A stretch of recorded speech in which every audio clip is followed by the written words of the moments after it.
serie que yo estoy llevando es una serie que se llama Por la Fe. El objetivo que entendí por el cual Dios había hablado de esta serie, ¿no?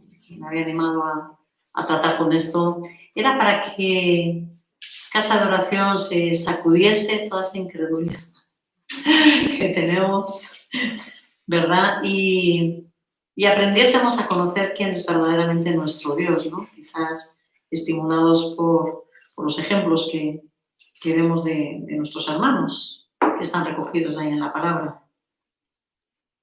Así que abrimos la Biblia en el libro de Hebreos, en el capítulo 11. Hasta ahora hemos tenido los nombres de determinadas personas con aquello que habían hecho, ¿vale? Hemos llegado a un punto en el que el autor de este libro, o sea, de esta carta a los Hebreos, nos va a mencionar muchos nombres y todo un grupo de cosas que estos hombres y mujeres han hecho, ¿vale? Dice así, voy a leer 32, 33 y 34. ¿Qué más voy a decir? Me faltaría tiempo para hablar de Gedeón, que es el que vamos a tratar hoy, Barak, Sansón, Jefté, David, Samuel y los profetas, los cuales, por la fe, conquistaron reinos, hicieron justicia y alcanzaron lo prometido. Cerraron bocas de leones, apagaron la furia de las llamas y escaparon del filo de la espada. Sacaron fuerzas de flaqueza, se mostraron valientes en la guerra y pusieron en fuga a ejércitos extranjeros. Y sus mujeres, no hubo, dice el 35, hubo mujeres que por la resurrección recobraron a sus muertos. Y ahí nos quedamos.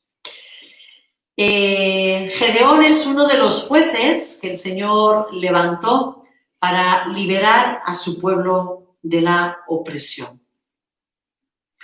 El pueblo de Dios obedeció al Señor, se sometió al Señor, hasta que murió Josué, ¿sí? Hasta que aquel que el Señor había puesto por caudillo, o sea, por jefe, falleció. Entonces, cuando Josué muere, no había nadie, digamos, que les enseñase sobre Yahvé, y el pueblo al completo hacen aquello que justamente Dios les había dicho, no lo hagáis. Se pusieron a adorar a todos los dioses que había en ese lugar, y principalmente a Baal y a Astarot o Astarte. El Señor los castigaba. O sea, se formó, voy a decir, como un ciclo, ¿no? Algo que comenzó a ocurrir una y otra vez, a repetirse, actos que se repetían, ¿vale? Cuando el pueblo llegaba a este punto, ¿no? El Señor los castigaba y los enviaba a pueblos que los invadían y que los sometían, ¿sí? Cuando el Señor, ellos respondían clamando a Dios, ¿no? Señor, ayúdanos ante esa angustia de lo que estaban viviendo. Entonces el Señor, en su misericordia, levantaba un juez que los guiase para buscar otra vez la libertad. Se organizaban, confiaban, peleaban. ¿Y qué ocurría luego? Cuando estaban libres, volvían otra vez a desobedecer, formándose un círculo vicioso, ¿no? Círculo que muchas veces solemos estar nosotros en él, ¿verdad? A veces nuestras vidas hacen esto, ¿no? O sea, Señor, te tengo, cuando ya te tengo, me confío demasiado, empiezo a decir, bueno, un poquito de aquí, un poquito de allá, ¿por qué no, verdad? Un poquito de marcha, un poquito y tan estricto, y pum, empezamos a caer hasta que llega algo a nuestras vidas que nos vuelve a llamar la atención y clamamos al Señor. Y así creamos este círculo, ¿no? ¿Cuál fue el terrible fallo que Josué cometió y que llegó a provocar esta situación? ¿Cuál creéis que fue este fallo?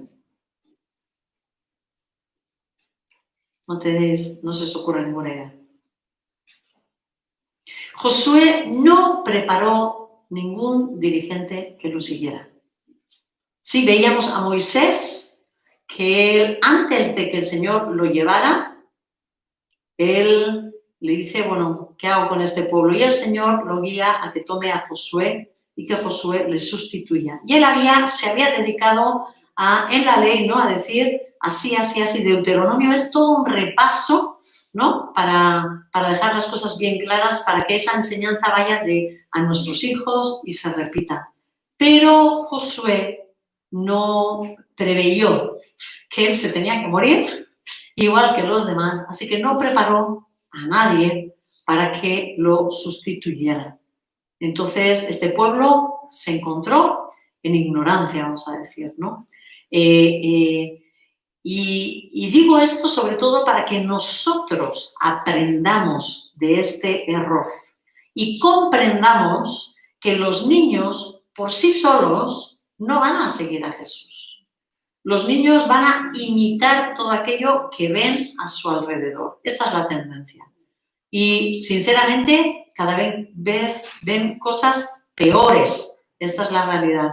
Y el Señor nos ha advertido que estamos en últimos tiempos, lo cual quiere decir que van a ver, o sea, la maldad en plenitud. O sea, de algo, si ya estamos escandalizados, yo por lo menos escandalizada de las cosas que veo, esto va para peor, no para mejor. Así que necesitamos entender que los niños tienen que ser guiados, que tienen la necesidad de que los enseñemos en sus caminos y preceptos. Tenemos que hablarles, tenemos que compartirles la palabra y sabéis otra cosa que es muy importante, que siempre lo hemos dicho en la escuela de padres, y tenemos que vivirlo nosotros para que estos niños vean en la práctica que Dios no represente una serie de leyes. A veces convertimos a nuestro Dios, que es un Dios tan personal, simplemente en una religión. Cuando lo volvemos como un listado de normas, esto sí, esto no. Y nos quedamos con que Dios es eso. Entonces, si tienes esto en tu mente, no has conocido a Dios todavía, ¿vale? No le has conocido.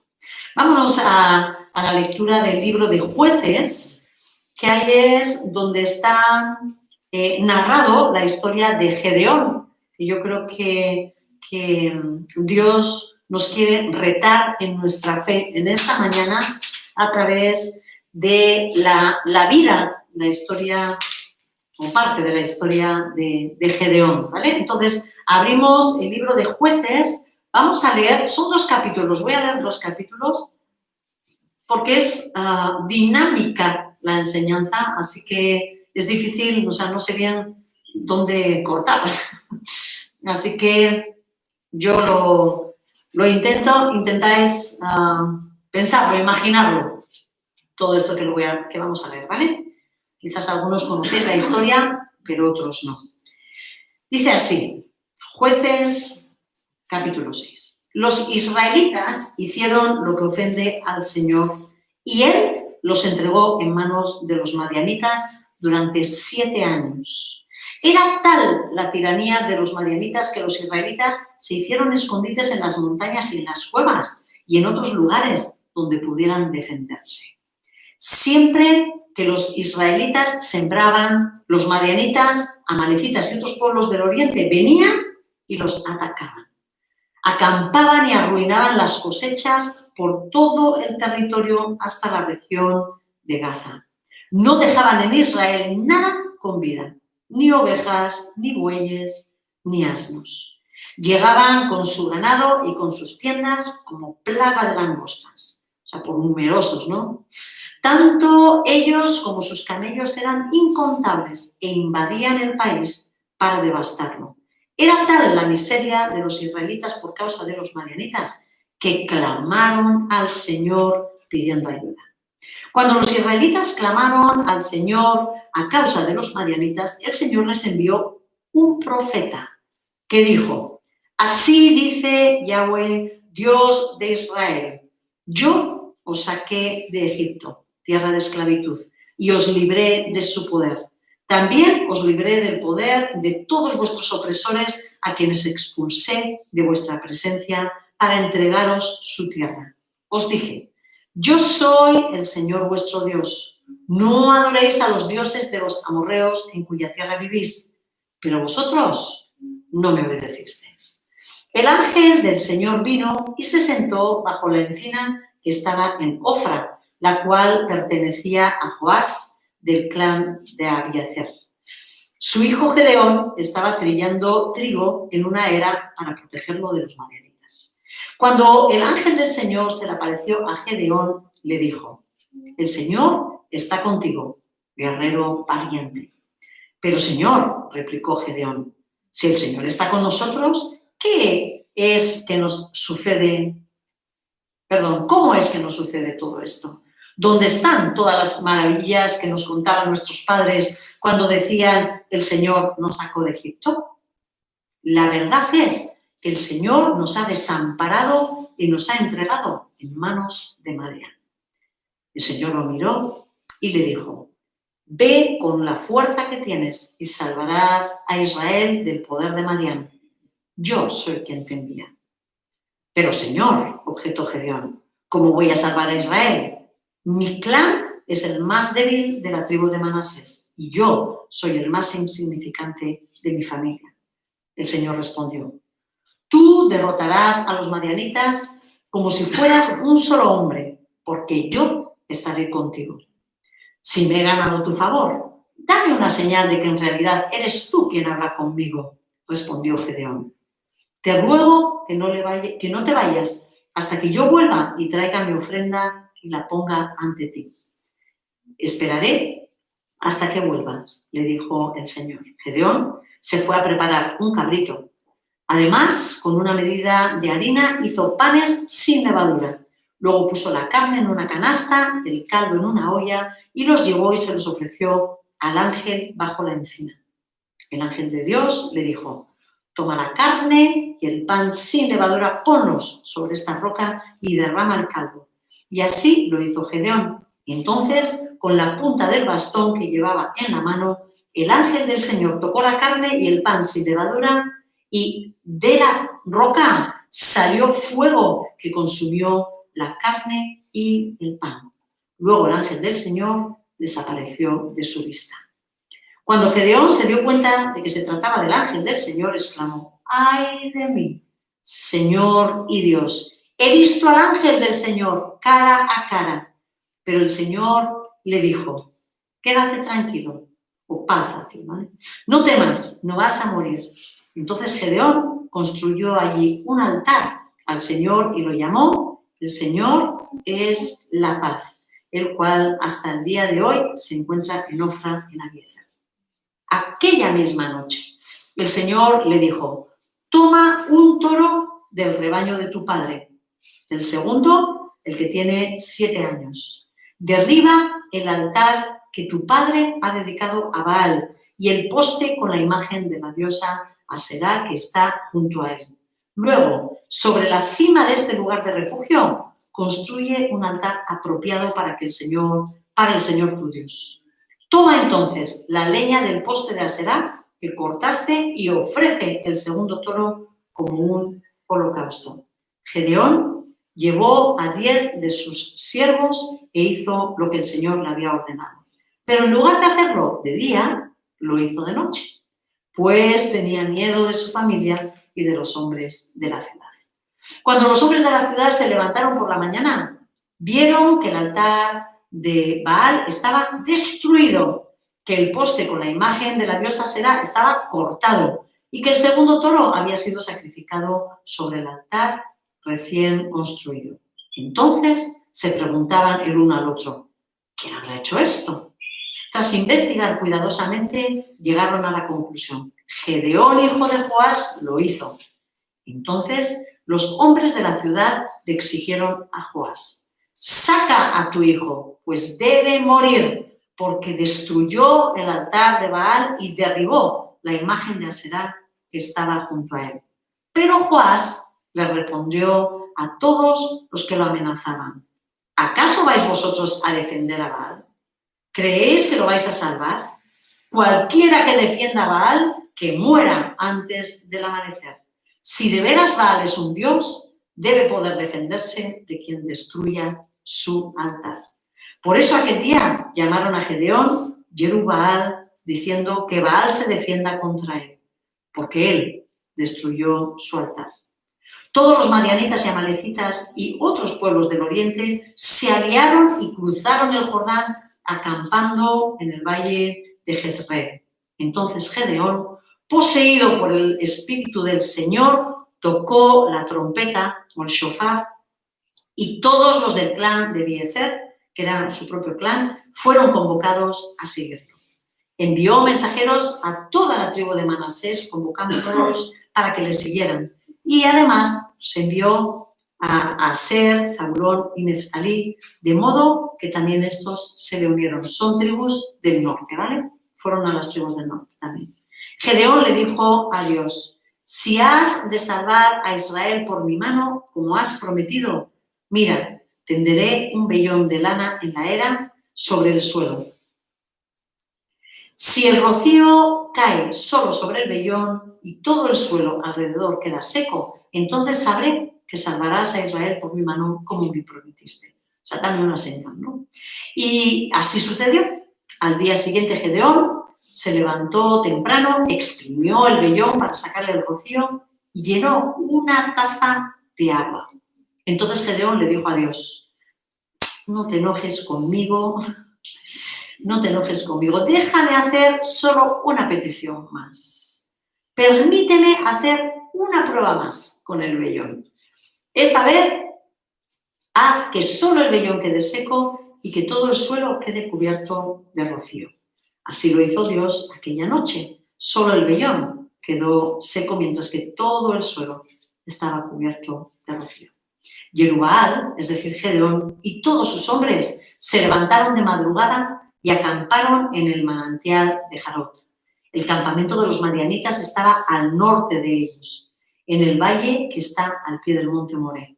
El Señor le dijo a Gedeón: tienes demasiada gente para que yo entregue a Madián en sus manos, a fin de que Israel no vaya a jactarse contra mí y diga que su propia fuerza lo ha librado. Anúnciale ahora al pueblo: cualquiera que esté temblando de miedo, que se vuelva y se retire del monte de Galaad o de Gilboa.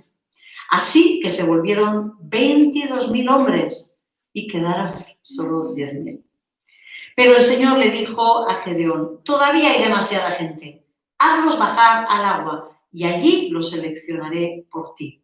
Si digo, este irá contigo, ese irá. Pero si digo, este no irá contigo, ese no irá. Gedeón hizo que los hombres bajaran al agua. Allí el Señor le dijo: a los que laman el agua con la lengua, como los perros, sepáralos de los que se arrodillen a beber. 300 hombres lamieron el agua, llevándola de la mano a la boca. Todos los demás se arrodillaron para beber. El Señor le dijo a Gedeón: con estos 300 hombres que lamieron el agua, yo os salvaré y entregaré a los madianitas en tus manos. El resto, que se vaya a su casa. Entonces Gedeón mandó a los demás israelitas a sus tiendas, pero retuvo a los 300 hombres, los cuales se hicieron cargo de las provisiones y de las trompetas de los otros. El campamento de Madián estaba situado en el valle más abajo del de Gedeón. Aquella noche el Señor le dijo a Gedeón: levántate y baja al campamento, porque voy a entregar en tus manos a los madianitas. Si temes atacar, baja primero al campamento con tu criado Fura y escucha lo que dicen. Después de esto, cobrarás valor para atacar el campamento. Así que él y Fura, su criado, bajaron hasta los puestos de los centinelas en las afueras del campamento. Los madianitas, los amalecitas y todos los otros pueblos del oriente que se habían establecido en el valle eran numerosos como langostas. Sus camellos eran incontables como la arena de la orilla del mar. Gedeón llegó precisamente en el momento en el que un hombre le contaba su sueño a un amigo. Tuve un sueño, decía, en el que un pan de cebada llegaba rodando al campamento madianita y con tal fuerza golpeaba una tienda que ésta se doblaba y se venía abajo. Su amigo le respondió: esto no significa otra cosa que la espada del israelita Gedeón, hijo de Joás. Dios ha entregado en sus manos a los madianitas y a todo el campamento. Cuando Gedeón oyó el relato del sueño y su interpretación, se inclinó y adoró. Luego volvió al campamento de Israel y ordenó: levantaos, el Señor ha entregado en nuestras manos el campamento madianita. Gedeón dividió a los 300 hombres en 3 compañías y distribuyó entre todos ellos trompetas o shofar, ¿sí? Y cántaros vacíos con antorchas dentro de los cántaros. Miradme, les dijo, seguid mi ejemplo. Cuando llegue a las afueras del campamento, haced exactamente lo mismo que me visteis hacer, que me veáis hacer, perdón. Cuando yo y todos los que están conmigo toquemos nuestras trompetas, nuestro shofar, vosotros tocad también las vuestras alrededor del campamento y decid por el Señor y por Gedeón. Gedeón y los 100 hombres que iban con él llegaron a las afueras del campamento durante el cambio de guardia, cuando estaban a punto de comenzar el relevo de la noche. Tocaron las trompetas, la shofar, y estrellaron contra el suelo los cántaros que llevaban en sus manos. Las 3 compañías tocaron las trompetas e hicieron pedazos los cántaros. Tomaron las antorchas en la mano izquierda, sostuvieron con la mano derecha las trompetas que iban a tocar y gritaron: desenvainad vuestras espadas por el Señor y por Gedeón. Como cada hombre se mantuvo en su puesto alrededor del campamento, todos los madianitas salieron corriendo y dando alaridos mientras huían.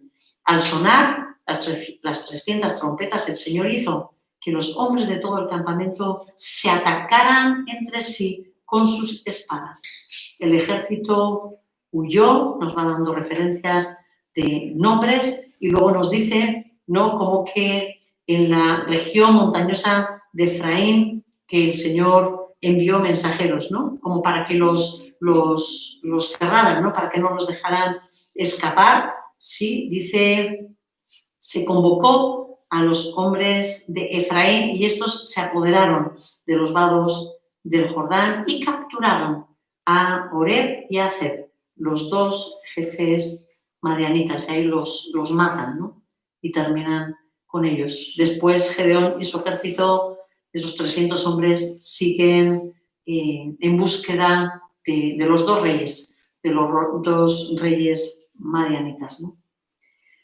Vemos que el pueblo del Señor en el capítulo 6 se había portado mal, ¿sí?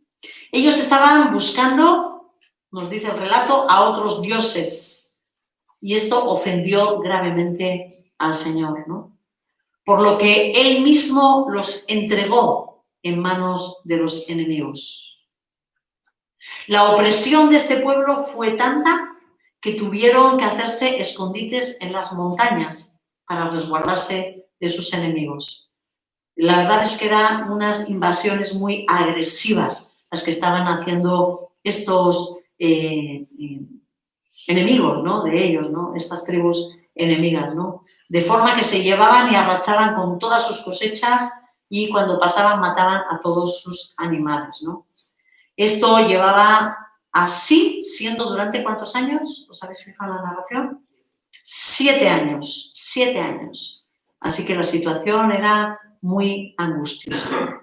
Pero fijaros, a mí esto, y espero que nos haga darnos cuenta de que el Señor nuestro Dios juzga nuestros comportamientos aquí en la tierra.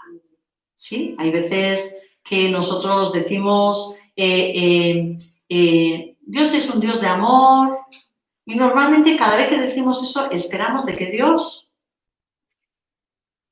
se pase a la torera todos los pecados, nuestras malas actitudes o lo que sea. ¡Ay! ¿No? Que Él mire para otro lado.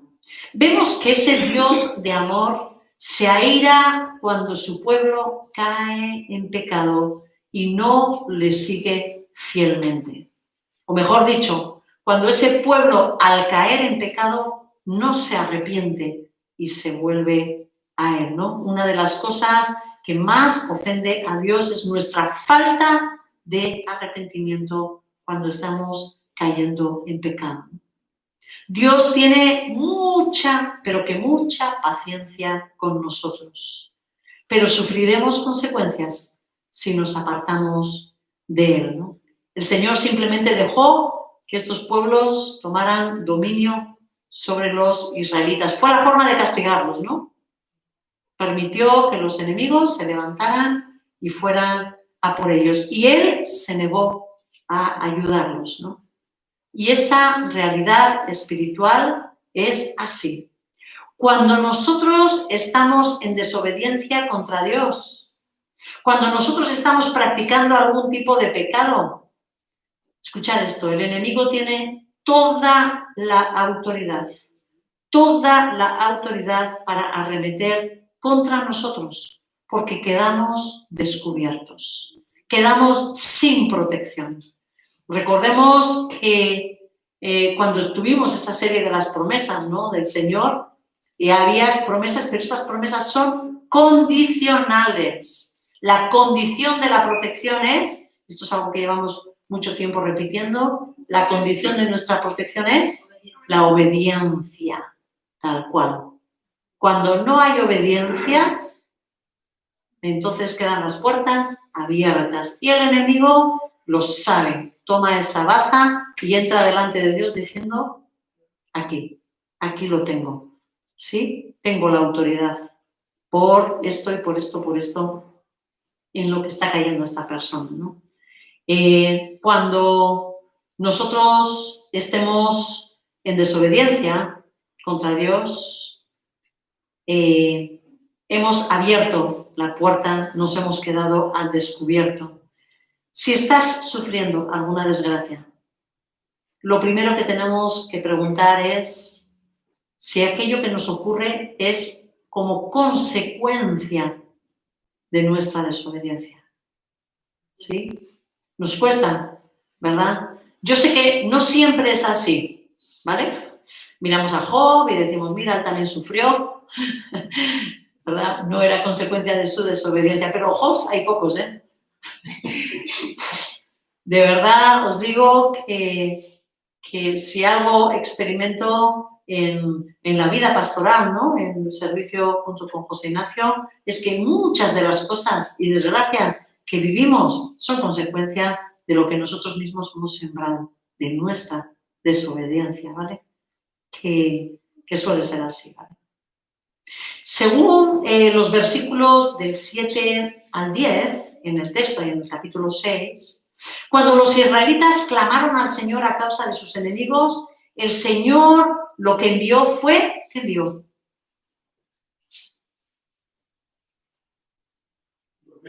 Un profeta.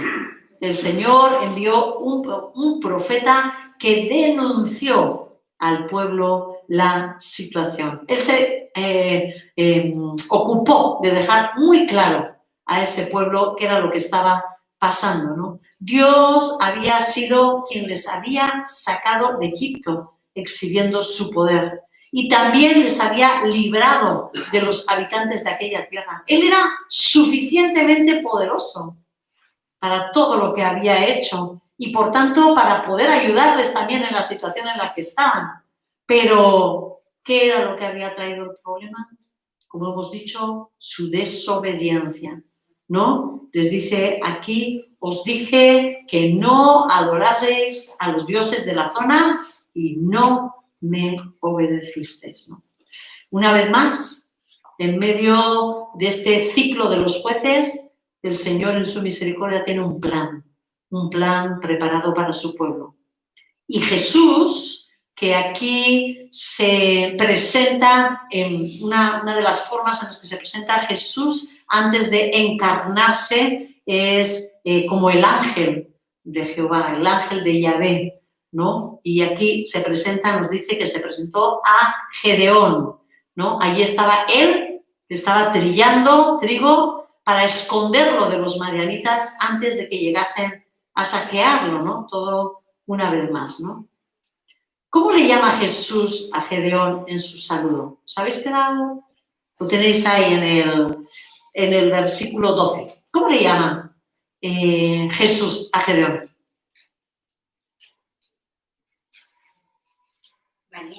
Valiente guerrero. Tú, valiente guerrero, ¿no? ¿Tenéis la impresión de que Gedeón era un guerrero valiente por el texto que hemos leído?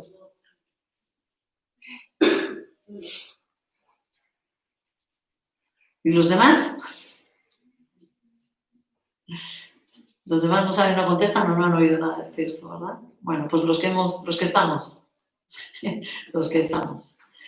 A mí más bien me parecía un agricultor frustrado y deprimido, ¿no? De tanto intentar sembrar cosechas y no conseguir nada. Pero Jesús tenía una visión de él porque le veía como aquello a lo que Dios quería levantarlo. Y lo mismo ocurre con nosotros. Él nos ve desde una perspectiva del Padre. Quizás Él te está viendo como un Josué. Quizás Él te está viendo como la reina Esther, como su amada, como su guerrero, como su profeta. No, ese es el sueño de Dios para ti. Pero a ti te toca conducir tu vida hacia ese sueño de Dios, ¿no? Porque llegar al sueño que Dios tiene para nosotros lleva un precio, un esfuerzo por nuestra parte. El Señor no nos va a levantar a aquello que Él sueña. Y de verdad que es impresionante las cosas que el Señor nos llama, ¿sí? O sea, que de verdad que Él tiene sueños grandes para nosotros. Esto es algo que estamos viendo, ¿no? A través de la revelación, el Señor tiene cosas grandes para nosotros, ¿sí? Y nos llama de formas preciosas. Pero la segunda parte, que es creerlo y esforzarnos en ello, eso en general somos nosotros los que fallamos, ¿vale?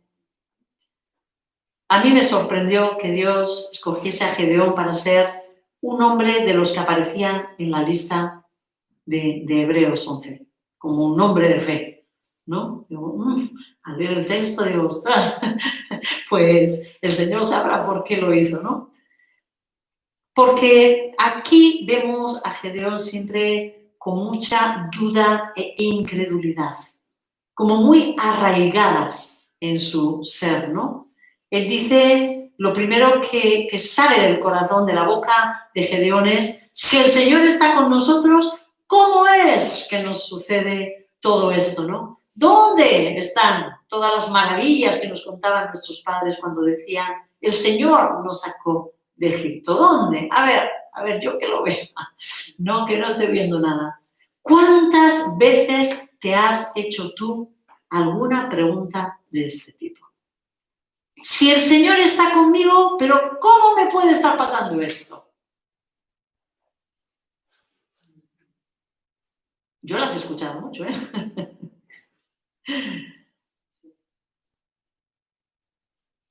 Gedeón estaba cuestionando al propio Dios. No entendía que viniera aquel mal tan grande si el Señor estaba con ellos.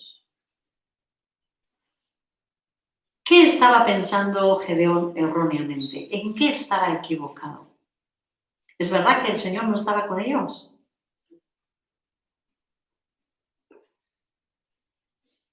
Es verdad que el Señor les había entregado en manos de los madianitas, pero no les había desamparado. El Señor no les había desamparado. Gedeón ni el resto del pueblo supo ver que eso no era un abandono del Señor, sino una disciplina del Señor. El Señor estaba permitiendo ese dolor para su arrepentimiento, no para su destrucción. El Señor no estaba queriendo destruir al pueblo, ¿sí? Él estaba buscando su arrepentimiento, porque Dios al que ama, disciplina, ¿vale?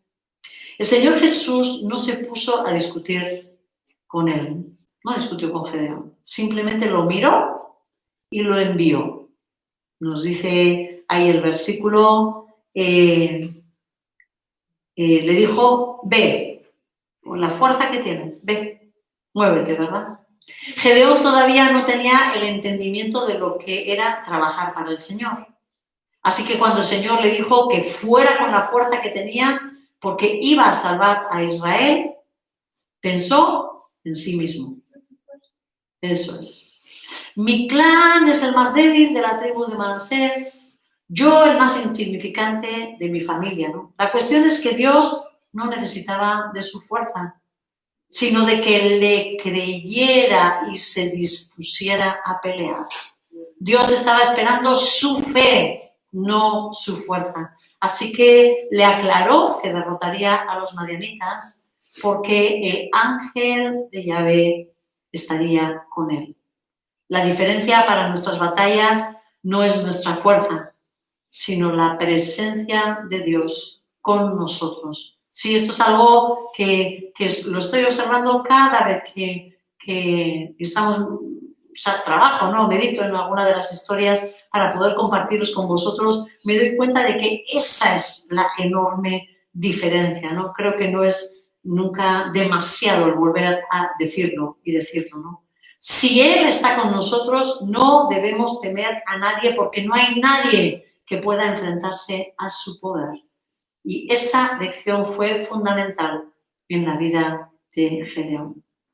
Gedeón, todavía en preparación y proceso de tomar la fe, le pide al Señor, quédate aquí y dame una señal, ¿no? De que eres tú mismo el que me estás hablando, ¿no? Así que vemos que la incredulidad nos puede afectar aunque se nos haya presentado un ángel delante de nosotros. ¿Sí? A veces es verdad, ¿no? Que nuestros corazones dicen, oh, es que yo, si viese ese ángel, si yo viese las cosas que vieron en el Antiguo Testamento, pues seguramente igual tampoco, ¿no? Estaríamos ahí con la lucha. ¿Será que he visto bien? ¿Será que estoy últimamente, no sé, muy estresada y empiezo a ver cosas, ¿verdad? Ni con un ángel delante, ¿no? El Señor le esperó a que preparase el cabrito y los panes y luego le pide que coloque la carne y el pan encima de una roca, ¿no? Él hace esa señal, sale fuego de la roca donde había apoyado esos elementos y los consume completamente, ¿no? El sacrificio había sido aceptado por Dios, es esto lo que quiere decir, ¿no? Y el ángel desapareció. En ese instante, en ese momento en el que desaparece el ángel, se da cuenta Gedeón de que había visto al ángel del Señor cara a cara y comienza a temer por su vida, ¿no? Dice, ¡ay de mí! Que ahora me muero, ¿no? Y el Señor le respondió, paz a ti, no vas a morir, paz a ti. Y Gedeón levanta como respuesta un altar al Señor precisamente con ese nombre. El Señor es la paz, o Yahweh Shalom, ¿no? El Señor había dado mucha revelación. Se manifiesta con el ángel, habla con él, le da esa señal, pero esa misma noche, dice la palabra, esa misma noche también le pidió mucho. Le pidió un reto de fe, ¿no? Le dice que tome un toro, ¿verdad? Del rebaño de su padre y otro toro, 7 años, ¿no? O un toro de sin defecto, también se podría traducir, para sacrificarlo. Debía derribar el altar a Baal. ¿De quién? ¿De quién era el altar que iba a derribar? De su padre, de su propio padre, ¿sí? Y además, ¿qué le pide que tiene que hacer con la estatua que hay al lado? Cortarla, talarla, ¿verdad? Con esa misma leña tiene que ofrecer uno de los toros en holocausto a Yahvé en un altar nuevo que tiene que edificar, ¿no? El altar era de su padre, de lo que deducimos que había muchísima idolatría en la casa de Gedeón. Sí, él no había escuchado una enseñanza limpia, sino que la idolatría estaba dentro de la casa, de su propia casa. Al parecer, no se trataba de un altar privado porque los hombres de la ciudad luego están pendientes, están vigilando, ¿no? Como que van a ese altar, ¿no? Yo creo que quizás incluso el padre de Gedeón muy probablemente fuese un sacerdote de Baal. Un sacerdote de Baal. Gedeón obedeció. Con ciertas reservas, pero obedeció, ¿verdad? Dice que no se atrevió a hacerlo a plena luz del día para que nadie le viese. Todavía había un temor al hombre, como para no tenerlo, un temor al hombre, ¿verdad? Y a las represalias que pudiera recibir, porque no era cualquier cosa, ¿verdad? Cuando lo descubrieron los hombres de la ciudad, determinaron que tenía que morir por lo que había hecho, ¿no? Eso corrobora que eran muchos. Suponemos que prácticamente todos los que adoraban a las deidades de esa zona, de Baal y de Astarot, de Aserá, ¿verdad? ¿Temes hacer cosas que el Señor te pide? ¿Hay algún momento en el que tú sabes que el Señor te ha retado a algo y temes? El Señor movió el corazón de Joás, padre de Gedeón, y en su misericordia no se volvió contra él. La verdad es que hoy en día yo me ponía a pensar, ¿no? Vemos muchos hermanos nuestros que están siendo atacados por sus padres, por sus hijos, que los están echando de casa, que incluso los están matando, ¿no? En este caso no fue así. Más bien Dios utilizó a su padre para defender a Gedeón de la gente de la ciudad. El Señor cambió toda la situación de un momento a otro, ¿no? Este hombre comprendió que si Baal era un verdadero Dios, debía de poder defenderse por sí mismo y no necesitar simples hombres que lo defendieran, ¿no? Esto y el valor que vio en su hijo al provocar esa situación contra Baal y Aserá hizo que Joás se volviera en apoyo a la causa de su hijo y entiendo que también incluso se volvió al Señor, porque enfrentándose a los hombres les dijo que aquel que defienda a Baal será muerto antes del amanecer, como que se opuso a ello, ¿no? A partir de aquel día llamaron a Gedeón Yerubbaal, que significa que Baal se defienda contra él, ¿no? Llegó el día en que los madianitas, amalecitas y algunos pueblos del oriente se aliaron y cruzaron el Jordán para atacar a los israelitas. Llegan ahí al valle de Jezreel, ¿no? Dice que el Espíritu del Señor reviste, toma a Gedeón y tocando la shofar, la trompeta, convocó a su plan para que le siguieran, ¿no? La Septuaginta nos dice, una traducción en griego, nos dice que iban atemorizados. Era su propio clan que les seguía, pero estaban atemorizados. Así que Gedeón convocó a todos los de su propia tribu, él era de la tribu de Manasés, y a varias tribus del norte, los que se unieron, ¿no? Gedeón, a pesar de haber sido recogido como un hombre de fe, aquí en el libro de Hebreos, tuvo también muchas luchas. Quizás fuese porque se estaban reuniendo muchos hombres para la guerra. Yo pienso la tensión, un simple hombre que estaba acostumbrado a arar la tierra, ¿no? A trillar el trigo, de repente viéndose que estaba organizando una batalla, estaban viniendo hombres de distintas tribus y él sentir que él era el que llevaba eso y de repente el Señor mete aquí este episodio, ¿no? En el que él dice, Señor, mejor te pido de nuevo que me confirmes a ver si vas a salvar a Israel, ¿no? Por mi mano, ¿no? Y le pide una señal, ¿no? Le pidió que cayera rocío sobre un vellón de lana, ¿no? Que iba a dejar en la mitad de una era y el resto iba a quedar seco. ¿Y el Señor qué? Respondió y lo hizo. El Señor lo hizo. Lo tremendo es que Gedeón volvió a dudar. ¿Sí? Otra vez se queda con la duda y vuelve a decir, Señor, mira, perdona, no te enfades, pero quiero asegurarme, y vuelve a pedirle que la señal se haga, pero al contrario, por si acaso. Al principio igual hubiera sido fácil que ocurriera, ahora esta vez iba a ser al contrario. Así que pidió que esta vez el suelo quedase seco, con rocío, y el vellón seco. Y como Dios no tiene problema en hacer como quiere, lo hizo de nuevo para fortalecer la fe de Gedeón. Y me llama la atención que no le reprendió. El Señor no se enfadó por tanta pregunta y tanta prueba.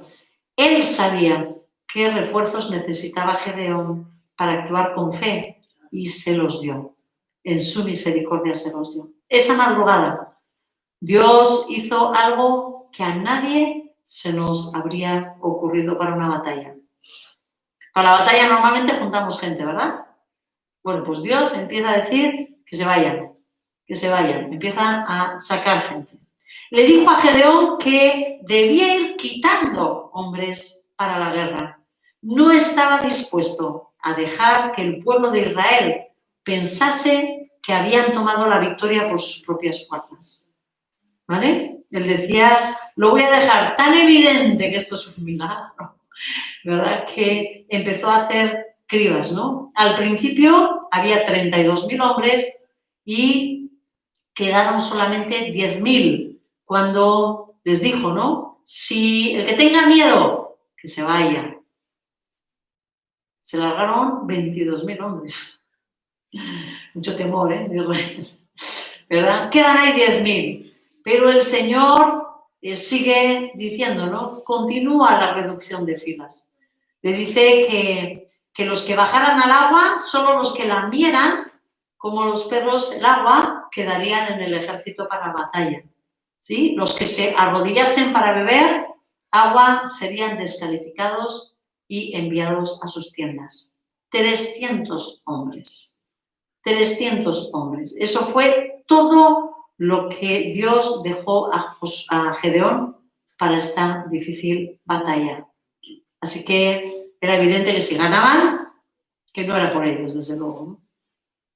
Conociendo el Señor a Gedeón, con tantas pruebas, voy a decir, ¿vale? Tanto manifestación, un ángel, sacrificios, el vellón, todo esto, llega el momento en el que Dios le dice, mira, Gedeón, haz una cosa, baja al campamento y escucha lo que están hablando, ¿vale? Y entonces Gedeón baja con Fura, su siervo, ¿no? Y escucha en ese momento en el que baja cómo un soldado le cuenta un sueño a otro y este interpreta, esto quiere decir que Dios ha entregado en manos de Gedeón al campamento madianita. Fijaros, a mí se me hizo súper sorprendente, ¿eh? Después de tantas pruebas maravillosas, dice, esto impactó a Gedeón de tal forma que se puso a adorar, dice, y de allí volvió corriendo a donde estaban su ejército, ese mini ejército de 300, y los empezó a mover y rápido los levantó y les dijo, ¡vamos! ¡Despertad! ¡Hay que ponerse en marcha! La batalla es nuestra. Ese comentario fue la clave para que Gedeón tomara la convicción de que efectivamente el Señor les había entregado al ejército en sus manos, ¿vale? Así que en realidad se ve que Dios peleó por ellos. Dividió a los hombres en 3 compañías, nos dice, ¿no? De 100 soldados. Estos iban con cántaros. Y dentro de cada cántaro estaba escondido una antorcha de luz, ¿no? En la otra mano llevaban el shofar, es ese cuerno, o trompeta, que lo traducen como trompeta, no es exactamente una trompeta. Así que tocaron el shofar, rompieron los cántaros, con lo que, ¿qué provocó eso? Que de repente las antorchas que estaban tapadas quedan a la luz. De repente llega como la luz, ¿no? Hacia ellos, quedan iluminados y gritaron, ¿no? Desenvainad vuestras espadas por el Señor y por Gedeón. Y ellos quedaron quietos, solo tocaron la shofar. Así que debieron hacerlo los ángeles porque la batalla comenzó en una terrible confusión. Dice, el terror se apoderó de los madianitas y comenzaron a huir, gritando de miedo y se atacaron entre sí. Para alcanzar a los que habían huido, se convocó a los hombres que habían quedado fuera de la batalla. Los que habían tenido que irse, a esos se les llama a que vayan a encargarse, ¿no?, de todos esos que huyen, ¿no? Los de Efraín capturaron a Oreb y a Zeb, 2 jefes de los madianitas, y Gedeón y sus 300 soldados siguieron la persecución, que es lo que está en el capítulo siguiente, en el 8, ¿vale? En la persecución de los 2 reyes, Zeba y Zalmunna. Mirad, el capítulo 8 nos dice que 120.000 soldados de los enemigos cayeron ante el ejército de Dios. 120.000 soldados. ¿Cuántos hombres creéis más o menos que cayeron del ejército de Gedeón? Pocos, si será 300, Ninguno. Ninguno. Esos 300 hombres llegaron a perseguir a los reyes y los mataron, ¿sí? 300 simples hombres, muchos ángeles, y el Señor al frente de todos ellos. Fue como se ganó esta batalla.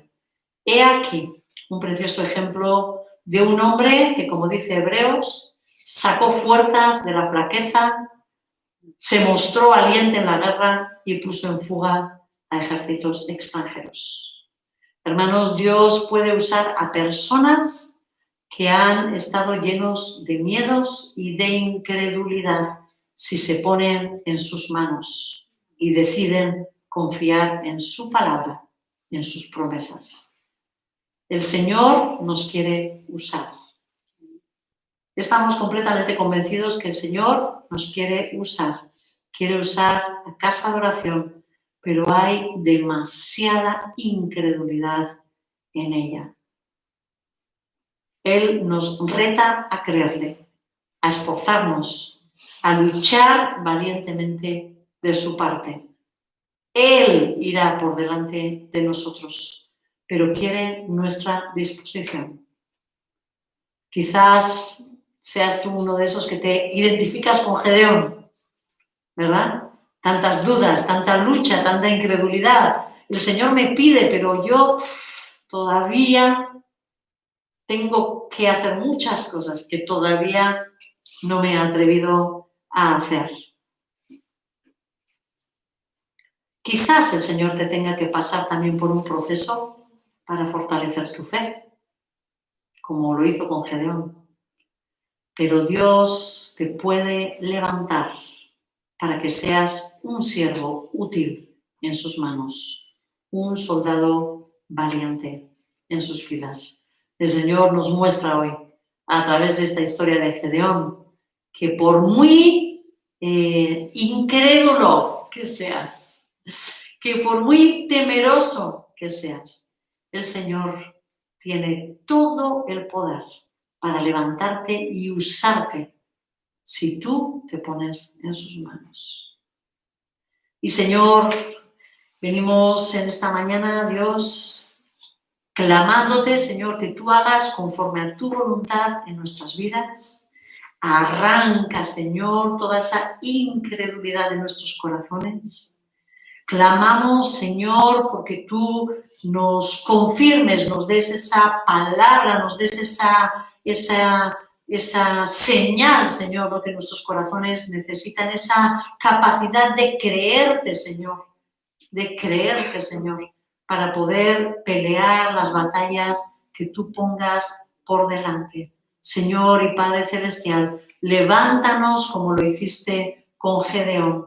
Ayúdanos, bendito Dios, a saber reinar, como lo hiciste también con el Señor detrás de toda esta batalla. Limpia, en tu misericordia, limpia a casa de oración de toda esa incredulidad, de tantas dudas. Señor, que lleguemos a ser siervos útiles en tus manos, soldados valientes, guerreros dignos de ti. Gracias, Señor. En el nombre de Cristo Jesús. Amén. En piedras vivas escogiste habitar.